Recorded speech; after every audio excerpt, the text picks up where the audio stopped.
Assalamualaikum warahmatullahi wabarakatuh. Selamat pagi. Kabar minum, tetap sehat selalu jaga kesehatan, kemudian patuhi protokol, menggunakan masker ya. Anak-anak ibu, hari ini kita akan belajar yang namanya algoritma. Berikut ditampilkan SK dan Karimnya. Ya, dari SKKD tersebut, berarti kita sudah bisa menyimpulkan tujuan pembelajaran kita hari ini adalah kalian mengerti apa itu yang dikatakan dengan algoritma. Kalian bisa menyebutkan contohnya dan kalian bisa memecahkan sebuah masalah dengan algoritma. Kita masuk yang pertama, yaitu pengertian algoritma. Apa itu algoritma? Algoritma sebelumnya adalah penemuan dari Muhammad Ibnu Musa Al-Khwarizmi, seorang ahli matematika pada abad ke-6 dan ke-7. Beliau menciptakan algoritma. Menurut beliau, algoritma adalah langkah-langkah logis penyelesaian masalah yang disusun sesuai atau secara sistematis. Di sini ada kata logis. Langkah-langkah tersebut disusun secara masuk akal. Jadi, langkah-langkahnya adalah langkah-langkah yang bisa diterima dengan akal. Yang namanya algoritma itu bisa kita tuangkan dalam bentuk tulisan atau kita gambarkan melalui flowchart. Jadi ada sebuah alat untuk menggambar algoritma, namanya adalah flowchart. Berikut ibu tampilkan apa itu flowchart.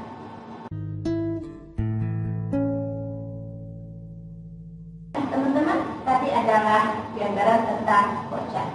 Kemudian kita akan masuk yang kedua. Berarti tadi sudah paham ya apa yang dikatakan dengan algoritma.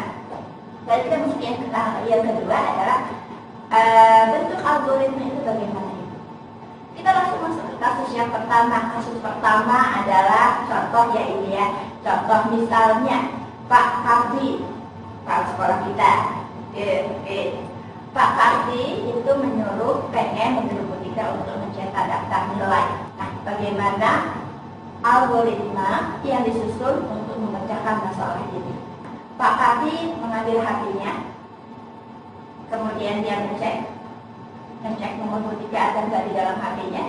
Tapi kalau belum ada, dia akan menyimpan dulu nomor botika, kemudian setelah ada, dia membuka WhatsApp, kemudian menghubungi botika dan menulis pesan di situ bahwasanya botika tolong cetakkan daftar nilai. Kemudian beliau menekan tombol send dan setelah itu di WA botika itu ada pesan dari Pak Kardi. Botika buka pesannya, kemudian botika cetak daftar nilainya.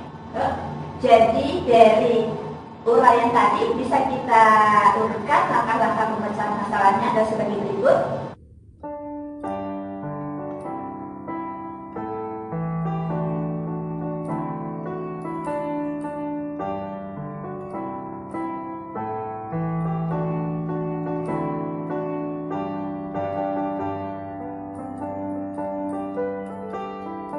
Dan langkah-langkah tersebut bisa kita gambarkan melalui flowchart sebagai berikut.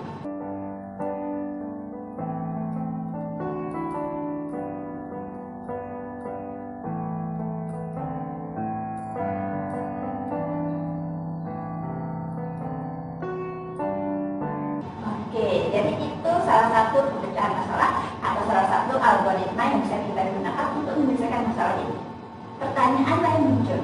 Ibu, apakah algoritmanya hanya itu saja? Ibu jawab tentu tidak. Ada nggak algoritma yang lain untuk menyelesaikan masalah ini? Ada, anak. Apa itu? Oke, sebelum kita pecahkan algoritmanya yang mungkin bisa kita lakukan, kita buka dulu kacamata. Yang lebih jelas. Ya, langkah yang mungkin dilakukan Pak Kardi adalah Pak Kardi berjalan dari ruang kepala sekolah menuju lab. Pak Kardi sampai di lab botika, kemudian ketemu botika, kemudian menyuruh secara langsung kepada botika untuk mencetak daftar nilai.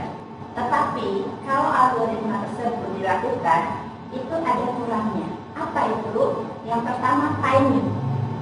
Waktu penyelesaian masalahnya akan lebih lama kalau beliau berjalan ke botika daripada beliau menuliskan sebuah pesan di dalam WA.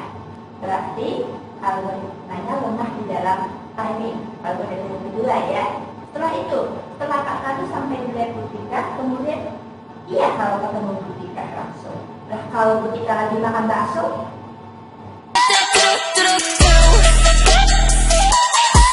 yang namanya sebuah algoritma yang bagus itu yang pertama bisa dilakukan dalam waktu yang secepat-cepatnya, kemudian efisien, kemudian tidak berbelit-belit, dan yang selanjutnya menghasilkan output yang baik atau hasil yang baik. Kita masuk ke kasus kedua. Kasus kedua ini adalah sebagai berikut. Siapkan dua buah gelas, gelas A dan gelas B. Gelas A berisi wedang jahe dan gelas B berisi air pandan. Nah, misi kita adalah menukarkan isi gelas A ke gelas B ke gelas A. Bagaimana caranya? Yang pertama, kita menyediakan gelas cadangan. Langkah pertama yang kita lakukan adalah menuangkan isi gelas A ke dalam gelas cadangan.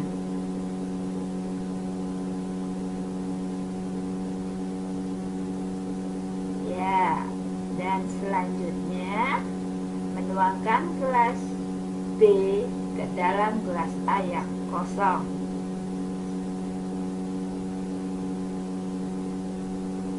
Dan gelas B sekarang sudah kosong.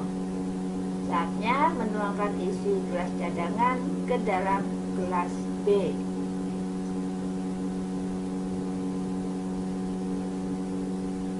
Nah, sekarang isi gelas sudah bertukar satu dengan yang lainnya. Gelas B berisi dengan wedang jahe. Sekian algoritmanya. Oke, berikut adalah kasus yang kedua dan penyelesaiannya seperti itu. Berikut adalah algoritma untuk kasus kedua.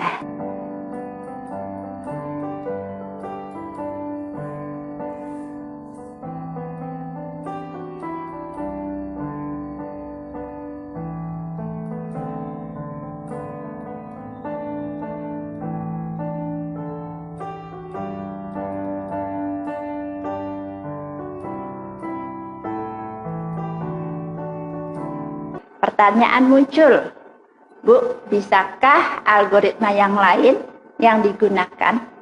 Bisa saja. Cuma kita harus pertimbangkan, apakah algoritma tersebut lebih efektif dibandingkan dengan algoritma yang pertama? Apakah hasilnya lebih bagus daripada algoritma yang pertama? Itu perlu kalian pertimbangkan untuk menyusun sebuah algoritma.